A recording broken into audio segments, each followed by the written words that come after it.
Voilà, merci beaucoup Henri Noël Mboutavo qui est immortel, merci à la grande équipe, merci à toi Janine et les Bonkono, la crème des crèmes, merci à la Nefertiti congolaise, Maman la Rosine, Maman la Rosette na Junior, merci pour la fidélité à cette émission. La diaspora. Merci aussi également comme ça notre partenaire qui n'est d'autre que Top Étanchéité Sarl.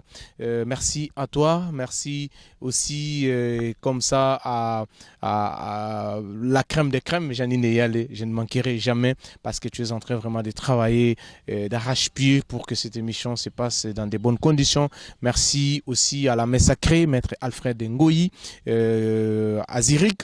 Merci à vous tous pour la confiance à cette grande émission. Nous continuons avec notre invitée, Madame Léna Rey, elle qui a, je peux dire, l'éditrice de cet ouvrage intitulé The Ox, donc qui est notre invité qui a répondu positivement pour que nous puissions passer cette émission ensemble avec elle, parler de ses livres, parler de cet ouvrage. Alors vous qui nous appelez, qui nous écrivez de partout à travers le monde entier, donc la question elle est simple et je pense bien que je vais demander à Madame Léna, surtout pour celles-là qui sont en Afrique, plus précisément, je suis pas égoïste, hein, mais quand même il faut l'être. Là je pense à tous mes confrères, mes consoeurs et à tous mes camarades de l'université à Kinshasa qui aimerions bien sûr avoir cet ouvrage. Et Madame Léna, est-ce que vous pensez aussi faire une collaboration avec les éditions de l'Afrique, particulièrement celle de mon pays, la République démocratique du Congo? Je suis pas égoïste. Non, alors je pense pouvoir parler aussi au nom de mon éditrice pour dire que oui, nous sommes tout à fait ouvertes à des collaborations avec d'autres pays, parce que c'est vrai que distribuer dans le monde entier quand on se trouve en Suisse, c'est pas forcément facile, mais par contre de vendre les droits, de travailler avec un éditeur ou un libraire à l'étranger, tout à fait. Je pense que si des téléspectateurs ont envie de nous faire des propositions, qu'ils n'hésitent pas à écrire. Donc de nouveau sur le site internet uneautrevoix.com, et là il y a le formulaire de contact et puis de prendre contact avec la maison d'édition. Voilà, merci madame. Nous continuons avec vous et puis il y a beaucoup de questions. Madame, quelle est l'idée principale ou le message central du livre The Ox? Alors en un mot, ça se résumerait à bienveillance. Pour moi, c'est important de revenir à plus de bienveillance les uns envers les autres, et aussi de retrouver un esprit sain, parce que aujourd'hui on est noyé sous les informations, on en a trop, et c'est plus que ce que notre cerveau est capable d'absorber, et que dans ce bruit continu d'informations, on ne sait pas toujours trier pour discerner le vrai du faux, et qu'on a tendance à beaucoup emmagasiner d'informations qui sont en fait la transmission d'idéologie. C'est-à-dire alors, si je parle de ce qui se passe beaucoup en France et en Suisse, c'est dans le wokisme, c'est beaucoup cette question d'identité de genre. Chez nous, c'est vraiment un problème assez central où on va beaucoup parler on va dire aux enfants, dans les écoles. Il y a vraiment des cours qui sont donnés où on leur sème une petite graine dans la tête en disant « tu as le droit de remettre en question ton identité de genre. Peut-être que si tu es mal dans ta peau, c'est parce que tu es né dans le mauvais corps. » Et on va beaucoup parler de ce genre de choses. Et ça met les enfants beaucoup crésés. Ça crée la confusion en fait chez eux, et donc c'est de revenir justement à revenir un peu en arrière, de réfléchir, de regarder tout ça comme si on était un spectateur de ce tableau et se dire mais est-ce qu'on a fait juste, est-ce qu'on est dans la bonne direction? C'est ça, c'est de s'arrêter, faire une pause, prendre le temps de l'analyse et peut-être aussi de l'autocritique. Madame, quand vous dites cela, est-ce que les téléspectateurs qui nous suivent, qu'ils comprennent quand même, vous êtes contre ou pour cette démarche, ou bien vous n'êtes pas la personne qui admet, je peux dire, les transgenres, les personnes LGBTQ+, et tout consort. Donc, parce que c'est celles-là qui sont tentées de nous regarder, ils peuvent avoir tendance comme si que vous êtes contre cette, voilà, cette, je peux dire, ce genre de pratiques. Alors, on peut pas être, c'est pas être contre. Il existe tout Donc les gens qui se travestissent, par exemple, ça a toujours existé, les personnes homosexuelles aussi. Donc c'est absolument pas de venir critiquer toute une partie de la population, c'est seulement de dire que ce que les gens font de leur côté, ça les regarde. Ça se passe dans leur chambre à coucher, c'est pas notre problème. Là où ça devient notre problème, c'est quand c'est transmis dans les écoles, c'est quand c'est dans tous les médias, quand ça fait l'objet de campagnes d'affichage dans les villes, où on va venir vraiment toucher les enfants là où ils sont, en organisant des spectacles, où on va leur transmettre ces idées-là. Si je reviens sur la question des livres qui étaient lus par les drag queens, c'était ça, c'était des livres qui disaient clairement aux enfants: ah, peut-être qu'en fait, tu n'es pas ce que tu crois. Et ça allait jusqu'à dire, il y avait un petit garçon, dans un de ses livres, c'était un petit garçon noir qui se prenait pour une sirène. Et sa grand-mère, au début, disait: mais non, tu n'es pas une sirène. Et puis finalement, elle l'a vu se déguiser, et elle l'a trouvé tellement magnifique comme ça qu'elle lui a dit: d'accord, en fait, tu as raison, tu es une sirène. Allons participer à une parade. Mais non, ça, ce n'est pas le réel. On ne peut pas être une sirène. Voilà, nous sommes des humains, nous avons des jambes, nous n'avons pas une queue de poisson. Et c'est d'arrêter de nier comme ça le réel. Et dans notre société, on a tendance à imaginer que tous nos fantasmes sont réalité. Et non, il ne faut pas oublier qu'il y a une réalité biologique aussi. Et donc, c'est contre ça que je me bats. C'est contre l'idéologie qui est propagée aux enfants. Je dis plutôt: laissons-les tranquilles. Mais ce que font les adultes, de leur côté, eh bien, ça les regarde, et j'ai un respect pour tout le monde. Mais c'est déjà, je peux dire, une hémorragie qu'on ne peut pas vraiment arrêter. On a même instauré ça, comme vous venez de dire, dans des écoles et tout ça. Qu'est-ce que vous, maintenant, vous y pensez? Oui, c'est vrai, vous avez déjà fait un livre. Est-ce que de votre côté aussi, y a-t-il des campagnes qui peuvent être menées? Je sais bien que ça ne sera pas facile, ça ne sera pas une tâche très facile. Et puis, vous serez combattu, on ne va pas vous laisser faire, parce que le monde actuel que nous sommes, voilà, nous chez nous on les appelle, voilà, les gens de deux fois, des trucs comme ça c'est les termes qu'on appelle chez nous. Mais est-ce que vous y pensez que vous allez arriver, parce que c'est déjà une campagne déjà perdue à l'avance? Oh là là, mais c'est dommage de dire ça, que c'est perdu d'avance. Non, je suis pas quelqu'un de défaitiste. Je sais que ça va être extrêmement compliqué, j'en ai conscience. Je ne dis pas que je vais pouvoir révolutionner les choses, mais ce que je pense, c'est que chaque personne a un pouvoir bien plus grand qu'elle ne le pense. Et que, oui, peut-être que tout seul, isolé de notre côté, nous sommes faibles face à ce système. Mais ensemble, nous sommes plus forts. Et que, en réalité, nous sommes une majorité à penser comme ça. C'est la majorité silencieuse, parce que aujourd'hui, on est obligé de dire haut et fort des choses tellement banales, mais qui sont devenues rares. De dire, par exemple, qu'il n'y a que les femmes qui peuvent avoir leurs règles. Aujourd'hui, ça peut paraître fou. On va dire: mais non, c'est pas juste, il peut aussi y avoir des hommes. Mais non, il peut pas y avoir des hommes. Et des hommes ne peuvent pas être enceintes. Et c'est ce qu'on veut nous faire croire dans cette société. Donc, de devoir juste dire des choses banales comme ça, c'est devenu presque un acte de résistance. Non. Donc, nous sommes la majorité à penser comme ça. Il faut juste qu'on s'en souvienne et qu'on ose en parler entre nous et se réunir. Et comme ça, on sera plus fort pour avancer. Après, dans ce livre, je donne justement plusieurs pistes de réflexion pour en sortir. Et dans ces pistes, il y avait le fait de s'engager en politique. Parce que quand on veut changer les choses et changer un système, il faut aussi des fois le changer de l'intérieur. Et donc j'ai appliqué ce que j'ai recommandé et je me suis engagée en politique dans ma ville. J'habite à Genève et j'ai été élue. J'ai eu cette chance que le peuple me fasse confiance. Et maintenant, peut-être que je ne vais pas pouvoir changer beaucoup de choses, parce qu'à Genève, c'est une ville très woke, justement, mais je serai toujours... Vous le savez quand même. Je le sais, mais je serai toujours le caillou dans la chaussure. Ça veut dire que je vais faire en sorte... Vous allez toujours leur faire mal. De déranger, de dire: attention, là, ce que vous faites, c'est pas, je ne suis pas d'accord. Il n'y a pas tout le monde qui pense comme vous. Arrêtez de vouloir nous imposer à tous vos petites idées. Voilà. Là, vous venez encore d'ajouter quelque chose sur votre CV que moi je ne connaissais pas. Vous êtes élu comme vous êtes qui, conseiller communal, vous êtes voilà, vous pouvez quand même dire au téléphone. Oui, je suis conseillère municipale en ville de Genève. Dans la ville de Genève. Oui. Tout ça s'est bien passé. Vous avez mené une très bonne campagne. Oui, j'ai mené une bonne campagne, surtout autour dans les différents cercles que je fréquente, et grâce à mon parti qui a été un grand soutien. Donc oui, je pense qu'on peut parler d'une bonne campagne. En tout cas, le résultat est là. Donc ça, c'est positif. J'appartiens à un mouvement citoyen qui est apprécié à Genève, et ça, c'est une bonne chose. Vous envisagez rester là ou bien vous envisagez un jour aussi qu'on vous voie au niveau fédéral?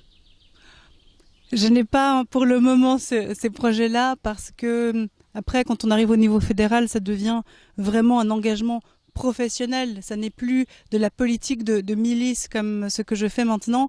Et c'est ce que j'apprécie, c'est de garder le contact encore avec la population et d'être au cœur des préoccupations des gens. Et j'ai l'impression que quand on siège à Berne, parce que c'est à Berne que ça se passe quand on est conseiller fédéral, on est un peu retiré de ce monde-là, et on est dans un entre-soi qui permet peut-être moins l'accès aux autres. Il y a aussi la notion de la langue dans mon cas, qui fait que je ne parle pas suffisamment bien allemand. Je ne l'ai plus pratiqué depuis que je suis sortie de l'école, et donc ça serait une barrière aussi. Ça serait une barrière, mais vous parlerez français, il n'y a pas de souci.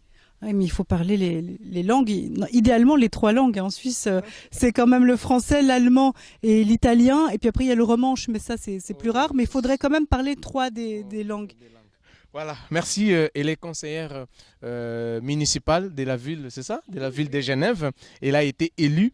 Voilà, on continue toujours à la souhaiter bonne chance. Vous allez monter des échelles en échelle, et ça, je vous avoue. Aujourd'hui, je crois, on est le 20, on est le 20 juin. Le 20 juin 2025. Et après 2 ans, 3 ans, 4 ans après, quand nous aurions encore faire une autre émission, vous me direz non, William, là, je ne suis plus là, voilà, je suis devenu tel. Donc, en tout cas, je vous souhaite toutes de bonnes chances. Et puis voilà, ça va aller. Nous aussi, nous serons toujours à vos côtés pour vous apporter notre petite pierre. Et madame, en écrivant ce livre, y a-t-il une révélation ou une découverte dont vous êtes particulièrement fière en écrivant ce livre? C'est une très bonne question qu'on ne m'a jamais posée. Waouh, ça mérite Merci beaucoup. Une réflexion, ça. J'avoue comme ça que je suis prise au dépourvu, une découverte. J'ai découvert peut-être un peu plus le sens des mots. C'est-à-dire qu'aujourd'hui, on a tendance à vider les mots de leur sens. Et on ne sait plus très bien ce que ça veut dire. Et si on a besoin de faire passer un message précis, soyons précis sur les mots que nous utilisons. Parce que, justement, de l'autre côté, du côté des personnes qui veulent transmettre ces idéologies, elles inventent tout le temps des nouveaux jargons qu'on a de la peine à comprendre et de la peine à les suivre. Et beaucoup de parents sont démunis face à leurs adolescents qui utilisent ce langage et ne savent plus ce que ça veut dire. Et je pense qu'aujourd'hui, nous devons ne pas utiliser les mêmes mots qu'eux. Nous devons nous réapproprier notre langue, le français, qui est une langue extrêmement riche, avec des mots qui sont magnifiques à l'oreille, et donc de réapprivoiser ces mots pour les faire nôtres et pour faire passer nos messages avec plus de précision. Voilà, merci, c'est tout ce que vous avez pu, vous avez eu pendant que vous écrivez votre livre, c'est ça? Oui, c'est ça. Et je me suis d'ailleurs plongée moi-même dans un dictionnaire qui s'appelle l'Obsolète, dictionnaire des mots disparus, pour prendre quelques mots anciens et les utiliser dans le contexte d'aujourd'hui pour permettre justement d'élargir un peu le vocabulaire que nous pourrions utiliser pour décrire ce qui se passe. Et puis j'ai aussi utilisé un mot que j'ai inventé, par exemple, qui est xénotropé. Xénotropé. Oui. Alors. Voilà, donc des fois j'aime bien inventer des mots aussi, ouais. Et puis j'explique en détail qu'est-ce que j'entends par là. Eh bien, c'est en fait... Ça veut dire quoi, ça? C'est une manière d'accepter notre différence. C'est en fait pas de suivre le troupeau, parce que aujourd'hui on a tendance beaucoup à faire ça, et de ne pas oser penser par soi-même et être fier de penser différemment, être fier d'être différent. Mais c'est pas être différent comme les gens qui vont se mettre des cheveux bleus et du maquillage particulier et puis faire des... Oui, d'avoir un look un peu punk ou juste pour se faire remarquer. C'est pas cette différence-là, c'est justement d'être aligné avec soi-même d'une certaine manière. Mais je l'explique longuement dans le livre, alors c'est difficile de faire un résumé condensé. Voilà, merci beaucoup, nous continuons. Comprenez, nous sommes en direct. Voilà, ce sont toujours les caprices de cette émission. Madame Léna, nous continuons avec vous. Surtout, je tiens à rappeler, parce qu'il y a des téléspectateurs qui ne savent pas la manière dont les votes se font ici chez nous en Suisse. Quand je dis ici chez nous en Suisse, donc je peux dire c'est comme si les députés municipal. Donc, je peux dire comme ça, la municipalité, c'est comme chez nous, on peut dire député genre provincial. Donc, comme ça. C'est comme ça, parce que nous sommes dans un pays, c'est subdivisé en cantons, c'est un pays fédéral, on peut dire comme ça. Mais chez nous, le titre qui est là, ça vaut à un député provincial au niveau de la République démocratique du Congo. Alors, Madame Léna Rey, nous continuons avec vous. Et puis, quand même, nous aimerions comprendre quel est le parti du livre qui vous semble la plus marquante et puis qui est un peu importante pour vous, la partie la plus marquante de ces livres.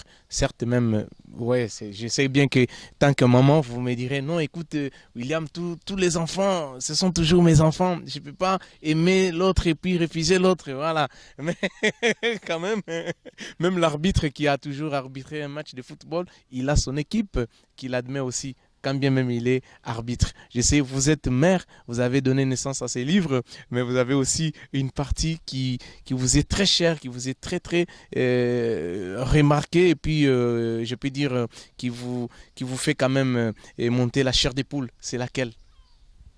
Il y en a ouais, c'est ça. Il y a 21 réflexions, donc c'est vrai que j'ai envie de répondre les 21. Maintenant, si je dois en choisir qu'une, ça va être très compliqué. J'aurais envie d'en choisir 3. Ouais, vas-y, c'est lesquelles? Bon, alors, on va prendre une partie... Dans les livres, hein, comme ça, vous allez choisir. Alors, il y a... Si jamais vous nous lisez aussi cette partie-là. Ah, vous voulez que je lise une partie? Oui. Ok. Alors, il y a Héroïsme, qui est un chapitre qui me plaît beaucoup parce que, je ne sais pas si vous avez connu ces livres dont vous êtes le héros. Oui. Et puis on lit et après on choisit si vous voulez que le héros fasse telle action, vous allez à telle page. Ça, je me suis imaginé écrire un livre comme ça et je donne aux lecteurs différentes options qui sont humoristiques parce qu'aujourd'hui la victimisation est plus populaire que l'héroïsme. On a tendance à ériger les victimes en héros. Et donc, c'était de redonner la place à l'héroïsme. Alors, j'ai donné un exemple qui était... alors, je vais commencer là. Oui, donc, amusons-nous à en parcourir un ensemble. Il s'intitule « Un homme sans peur ». Vous incarnez Émile, un ambulancier courageux. Vous, Émile, avez toujours été franc, et ce n'est pas parce que vous êtes blanc, cisgenre et quinquagénaire qu'on va réussir à vous museler. Vous vous retrouvez convoqué au tribunal d'équité sociale suite à un incident mineur, car vous avez refusé de vous excuser après avoir utilisé le pronom « elle » en parlant de votre collègue Claude au lieu de « yel » en réunion. Parce que yel, hein, c'est le pronom neutre, non-binaire maintenant. Voici les choix qui s'ouvrent à vous. Option 1, conformisme, vous vous excusez publiquement pour éviter d'avoir plus d'ennuis. Rendez-vous au 17. Option 2, résistance, vous répondez calmement que les faits sont objectifs, vous refusez de jouer le jeu, peu importe les conséquences. Rendez-vous au 42. Ou option 3, subversion, vous vous moquez ouvertement des accusations absurdes et vous positionnez en victime en prétendant que Claude vous avait fait des avances, vous manipulez le système pour y survivre tout en préparant une rébellion intellectuelle. Alors après, on a justement les conséquences de ça. Donc si on a choisi la première option, c'est votre excuse publique est acceptée, mais vous devez assister à un séminaire de rééducation, vous perdez du temps et de la crédibilité auprès de vos collègues. Alors, je ne vais pas tout lire, mais je vais donner l'exemple suivant d'un autre livre dont vous êtes le héros. Et cette fois-ci, ce serait un queer sans phare. Vous incarnez Biscotte, un étudiant non-binaire. Vous, Biscotte, avez toujours été louvoyant et avez toujours réussi à obtenir tout ce que vous vouliez de vos parents en les apitoyant. comme vous êtes malingre et souffreteux, il faut dire que vous savez faire pitié. Vous vous retrouvez convoqué dans le bureau du professeur car vous avez été pris en flagrant délit de tricherie. Voici les options qui s'offrent à vous. Et puis il y a le fait de pleurnicher, de pleurer ou de faire une syncope. Voilà, donc c'est les différentes options et à chaque fois. Je me suis beaucoup amusée à écrire cette partie-là. Puis j'ai des bons retours sur celle-ci où les gens me disent ah mais j'étais mort de rire. C'est la question que je souhaite aussi vous poser. Est-ce qu'avez-vous eu quand même comment les lecteurs ont pu accueillir cet ouvrage? Ils ont accueilli ça comment, vos lecteurs, et surtout nous qui sommes tes confrères, tes anciens. Non, vous êtes toujours. on peut pas vous enlever dans les corps journalistiques. Vous êtes toujours là. Et surtout vos confrères et puis vos consoeurs journalistes et avec tous les lecteurs qui sont en train aussi de te lire à travers cet ouvrage. Comment ils ont accueilli ça comment? Les lecteurs, très bien. J'ai eu que des retours positifs pour le moment. En tout cas, les gens qui ont pris le temps, la peine de m'écrire, de me contacter aussi sur les réseaux sociaux. Beaucoup de gens qui m'ont contacté sur Facebook, par exemple, que je ne connaissais pas et qui ont juste voulu me dire j'ai lu le livre et c'est super, ça fait plaisir. D'autres sur LinkedIn aussi, sur le réseau professionnel, comme ça, qui avaient envie de partager avec moi leur ressenti après le livre et ils m'ont dit ça fait du bien. C'est un livre qui fait du bien. Est-ce que vous avez quand même eu des retours inattendus? Des retours que vous ne vous attendez pas à ça? Parce que certes, oui, on peut avoir des retours, mais vous dites ouais, ça je m'attendais. Mais d'autres retours inattendus? Les retours inattendus, c'est peut-être quand des journalistes sont intéressés par l'ouvrage, parce que c'est un livre qui intéresse la population, mais moins les journalistes, parce que si je prends un exemple, j'ai une attachée de presse qui est à Paris et qui arrive à obtenir des interviews dans des médias qui sont considérés à droite, mais pas les autres. Et par exemple, elle a envoyé le livre à France Inter et ce genre de médias et ils ne répondent pas. Malheureusement, quand on est dans ce que eux considèrent comme l'anti-wokisme, ça n'intéresse que la droite. Et donc, quand des fois des journalistes s'intéressent au livre, je suis très contente et agréablement surprise. Et c'est ce qui s'est passé d'ailleurs lors de notre rencontre, justement à l'Assemblée Générale de CH Média, où il y avait que des journalistes dans la salle. Et puis j'ai dit comme ça à la fin de l'Assemblée, si jamais j'ai 4 livres sur moi, j'en avais pas pris beaucoup. Et nous sommes tombés sur vous comme voilà, tout le monde est venu abeilles. tout de suite. Et ça m'a surprise. Ça vous a beaucoup surpris. Est-ce qu'il y a-t-il aussi des passages qui ont suscité des controversés ou voilà, des passages sur le livre où d'autres personnes ont dit ouais, ils vous ont appelé, ils ont dit non, ces passages-là, non, il fallait pas que ça soit. Non. Alors ça, pour le pas moment, du tout. Non, pas du tout. J'ai pas eu ça. Je me réjouis d'avoir des retours sur certaines parties parce qu'avant vous me demandiez lesquelles j'avais beaucoup aimé. Et puis il y a un chapitre qui s'intitule Petit pois. Alors ça, Petit pois, c'est un peu original. J'ai voulu des fois donner des titres originaux et j'imagine un peu aussi cette histoire. Je pars de l'histoire du conte de la princesse au petit pois qui dort sous beaucoup de matelas. Il y a plein de matelas et tout en dessous il y a un petit pois et elle dit ah j'ai mal dormi, c'était dur, ça me faisait mal. Et parce qu'on est dans une société comme ça où les gens sont fragiles et se plaignent pour n'importe quoi. Je dis bien dans les sociétés où les gens vivent dans trop de confort. C'est ça aujourd'hui, c'est ce confort, cette richesse qu'il peut y avoir en Occident fait que certains maintenant sont devenus des fragiles et donc je pars de ça et aussi à la fin de ce chapitre, c'est là que j'ai interviewé un psychologue français qui parle de l'éducation positive et qui dit que en faisant ça, on a éduqué des enfants rois qui pensent qu'ils peuvent tout faire, ils sont libres de tout. Il n'y a plus de cadre des parents et que ça abîme la société parce que c'est mauvais. En fait, on a besoin pour grandir d'être éduqué, d'avoir les parents qui remplissent un rôle et qui n'ont pas peur de dire non et de s'opposer. L'enfant en a besoin. Et aujourd'hui, on a peur de le faire parce qu'on a peur d'être mal aimé par nos enfants. Et ça, c'est vraiment un chapitre important pour moi. Et je me réjouis d'avoir des retours de lecteurs parce que je n'ai pas eu un retour spécifique sur cette partie-là. Et j'aimerais savoir comment ils l'accueillent en tant que parents aussi. Et parce que c'est un rôle extrêmement difficile que d'être parent. Mais j'aimerais savoir comment ils le voient parce qu'à mon avis, une des solutions pour sortir du wokisme, c'est ça. C'est d'oser maintenant dire non et stop quand les enfants vont trop loin. Voilà. Merci, madame. Nous tendons lentement et sûrement vers la fin de notre émission, mais des toutes dernières questions. Est-ce que pensez-vous vraiment que écrire un livre, ça vous permet de pouvoir passer le message que les journalismes dont vous faisiez avant ne permettaient pas? Oui, parce que ça permet de développer plus mon idée que dans un article. Donc ça fait bien passer le message. J'ai vraiment pris le temps de dire les choses comme j'avais envie de les dire. Et puis ce que permet un livre, c'est aussi d'être interviewé dans des médias comme le vôtre, avec un format qui permet de développer aussi et de partager. Et je trouve ça génial. Et si je n'avais pas écrit ce livre, je ne serais pas là aujourd'hui, je ne parlerais pas avec vous et avec vos téléspectateurs. Et mon message ne serait pas arrivé jusqu'à Kinshasa. Donc ça, c'est magique. Pas seulement à Kinshasa, Pas partout seulement. dans le monde. Partout dans le Parce monde. que nous sommes sur Canal+. Ok, donc mon message ne serait pas passé partout dans le monde juste avec un article. Il passe grâce à vous et j'en suis très heureuse et que j'espère que ce message va être porté très très très loin et que vous aurez des retours de partout et ça me ferait plaisir de les avoir. Donc aussi je suis à disposition. Si les gens veulent m'écrire aussi, c'est volontiers.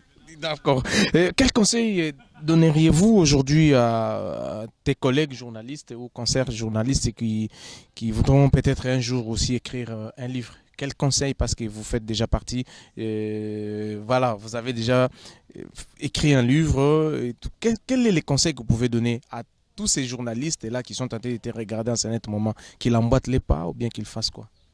Alors de le faire s'ils le ressentent au plus profond d'eux et d'être authentique. Ne pas écrire un livre en se disant ah mais je vais le faire parce que je vais gagner de l'argent. Parce que c'est vraiment pas un milieu où on gagne de l'argent, c'est pas un milieu facile et que pour devenir un millionnaire mondial, oui, et millionnaire, comme par exemple un de mes modèles, c'est Jordan Peterson que j'aime beaucoup. Eh bien pour devenir Jordan Peterson, il faut peut-être de la chance et que ça n'est pas une bonne motivation, que la motivation doit vraiment venir de convictions profondes. Et si vous les avez, ces convictions profondes, alors ne doutez pas de vous et lancez-vous et cette authenticité payera. Les gens le ressentiront et seront derrière vous.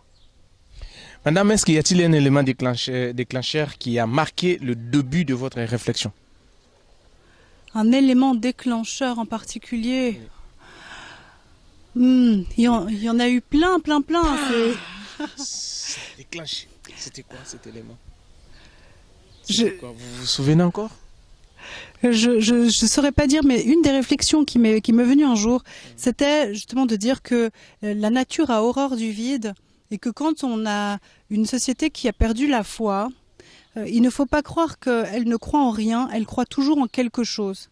Parce qu'on a besoin de combler avec quelque chose. Et ce quelque chose, par exemple, c'est le wokisme dans certains cas. Et que pour moi, ça a été le déclencheur de réaliser en fait qu'on remplit le vide. On a une vie qui a perdu le sens. Les gens sont juste dans la consommation, besoin d'acheter pour exister, perte des repères familiaux, perte des valeurs, et que ça fait qu'ils se raccrochent à n'importe quoi. Et donc ça a été un immense moteur de me dire, ok, alors si maintenant on croit en n'importe quoi, il est peut-être temps de faire entendre une autre voix pour que les gens se reconnectent à eux-mêmes et se retrouvent. Voilà, merci beaucoup madame. La toute dernière question et puis on va se dire au revoir avec vous. Et puis madame, dites-nous quelle prise de conscience que vous espérez vous transmettre à cet ouvrage que vous avez écrit. J'espère que la prise de conscience sera qu'il n'y a pas une seule vérité qu'on doit se laisser imposer par le monde, qu'il faut bien se rendre compte que le wokisme et beaucoup d'idéologies sont sponsorisées par de grandes fondations qui ont beaucoup d'argent et qui sont prêtes à investir dans le monde entier pour faire passer leur agenda. Et qu'il faut être critique de ça et regarder toujours où circule l'argent et qui a des intérêts derrière. Et donc ne pas se laisser manipuler et rester souverain. Voilà. Merci. Dernier message, madame, pour tous les téléspectateurs qui t'ont suivi sur la chaîne de référence Antenne A. Qu'est-ce que vous pouvez leur dire? Nous revenons toujours à cet ouvrage. Vous avez dit que la collaboration peut se faire avec des éditions sur place en Afrique. Si vous pouvez encore glisser un mot par rapport à ça et puis dire si vous avez qui ou une personne qui vous est cher, vous pouvez quand même dire un petit coucou. Ça ferait quand même du bien. D'accord. Alors oui, ce que je peux dire, c'est répéter que nous sommes tout à fait ouvertes à des collaborations avec d'autres pays. D'ailleurs, en ce moment, je suis en train de réécrire des parties du livre pour l'adapter au marché anglais aussi, enfin anglophone, et pourquoi pas aller jusqu'aux États-Unis parce que là-bas aussi ils ont les mêmes problèmes et qu'il est aussi important d'apporter des réponses et des solutions.